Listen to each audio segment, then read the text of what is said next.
हमारे साथ इस वक्त डॉक्टर अंशुमन भी जुड़ गए हैं। डॉक्टर अंशुमन, नाइट कर्फ्यू को लेकर सवाल लगातार उठते हैं कि आखिर नाइट कर्फ्यू से क्या कोरोना संक्रमण की रफ्तार पर ब्रेक लग पाएगी? क्या लग रहा है सर आपको? जी देखिए, मैं सुन रहा था, ये चौंकाने वाला विषय है कि नाइट कर्फ्यू में मतलब क्या कोरोना रात में तैयार होकर 11 बजे के बाद निकलता है सैर करने के लिए, सुबह 5 बजे अपने घर पे सो जाता है? क्या रैलियों में ये नियम नहीं लगना चाहिए?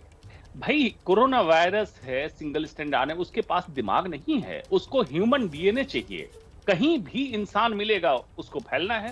रात में ये जो नाटक करते हैं दिखाने के लिए, एक बार जंगल में बंदर राज हुआ तो उन्होंने क्या कहा कि भाई उछल कूद कर तो रहे हैं, तो नाइट कर्फ्यू वही उछल कूद है। इससे नहीं होगा।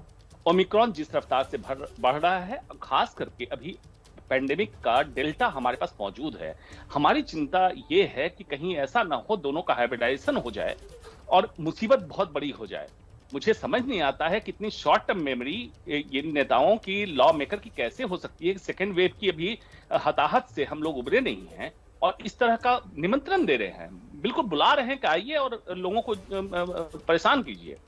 ये बहुत डरावना है, बहुत डरावना है। डॉक्टर अंशुमन, क्या हम इस पूरे मामले को क्या इस तरह से नहीं समझ सकते हैं, या लोगों को कुछ इस तरह से नहीं जागरूक होना चाहिए कि नेता चाहे जितनी रैलियों में बुलाएं, चाहे जितनी बस लगा दें, चाहे जितनी जीप लगा दें, लेकिन वो खुद ना रैलियों में जाएं? अब विकास साहब, एकदम 100% की बात आपने कह दी। मैं बार बार यही कहता हूं कि नेता तो अपने फायदे की बात करेंगे, आपको अपनी जान प्यारी है ना, तो आप एक बात समझिए। दूसरा, हमारा संविधान भी करता है आर्टिकल टू लाइफ, आर्टिकल 21, तो आपको अपने जीवन का अधिकार अपने हाथ में लीजिए। नेता बुलाते रहे, आप जाइए नहीं, आप बैकआउट कर दीजिए और वैसे नेता जो सबसे बड़ी रैली करें उनको इस बार हरा दीजिए।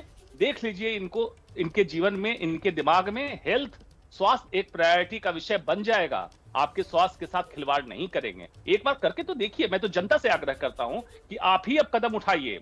इन नेताओं को छोड़िए, चुन के तो कुछ लोग, कुछ 100 लोग जाते हैं, हम करोड़ों अरबों लोग हैं। हम डिसीजन ले ले और इनको हरा दीजिए। जो जितनी बड़ी रैली करे उनको उतना ज्यादा वोट से हराइए। देखिए कि क्या होता है, बदल जाएगा भारत। डॉक्टर अंशुमन, बिल्कुल, क्योंकि ये दो तरफा जिम्मेदारी है, जिम्मेदारी सभी को निभानी होगी, तभी हम इससे भी लड़ पाएंगे। लेकिन आपको नहीं लगता कि हमें इंतजार नहीं करना चाहिए कि फिर से जगह जगहों पर कोरोना विस्फोट हो, जैसा हमने दूसरी वेव के दौरान देखा? तीसरी लहर का जिक्र हम एक लंबे समय से कर रहे हैं, उससे पहले ये तैयारियों पर को आगे बढ़ाना होगा, सिर्फ चर्चा नहीं करनी होगी। यही चिंता का विषय है कि देखो, ये विस्फोटक कितना संजोग से, जितना भी आईआईटी कानपुर से प्रेडिक्शन आ रहा था कि अक्टूबर में थर्ड वेव आ जाएगा, नवंबर में आ जाएगा, उसको पुश करते जा रहे हैं। इस समय जनता ने भी अच्छा निभाया, सरकार ने भी अच्छा निभाया कि वैक्सीन प्रॉपर हुआ, इसलिए पुश होता गया। धक्का देते देते हम दिसंबर एंड तक पहुंच गए और ये निमंत्रण दे रहे हैं।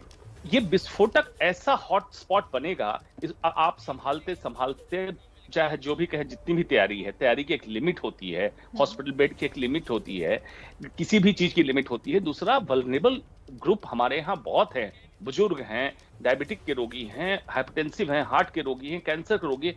उन लोगों में अगर संक्रमण फैला, क्या होगा? मुझे तो मतलब भयावह दृश्य दिख रहा है। मैं तो आशंका के तहत ही देख सकता हूँ, एज एन एक्सपर्ट देख सकता हूँ।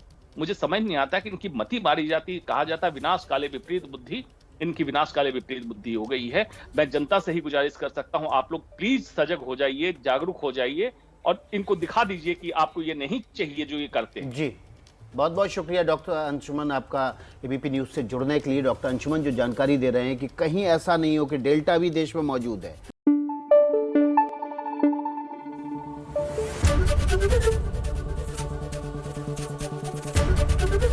एबीपी न्यूज आपको रखे आगे।